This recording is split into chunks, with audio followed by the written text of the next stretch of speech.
Hello everyone, সবাই কেমন আছো? আশা করছি সবাই খুব ভালো আছো আর আমিও খুব ভালো আছি। তো আজকে বিকালবেলা আবার রোদ পোয়াতে এসেছি মাঠে।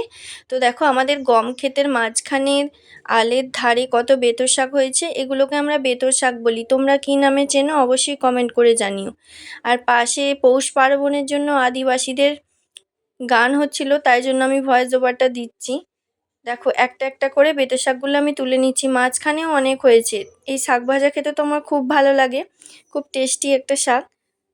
একটা একটা করে তুলে নিচ্ছি, মাঝখানে মাঝখানে অনেক আছে, তবে আমি ধার ধার দিয়ে তুলে নিচ্ছি কারণ গম গাছ তো মারানো যাবে না।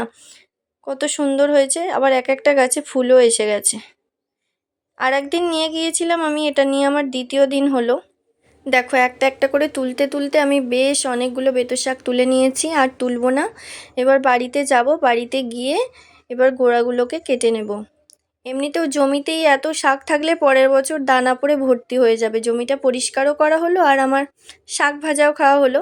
চলো বাড়িতে নিয়ে যাই, নিয়ে গিয়ে আমি কেটে নিয়ে দেখো বাড়িতে নিয়ে এসে আমার কাটা হয়ে গেছে। তো আজকের মতো এই পর্যন্তই।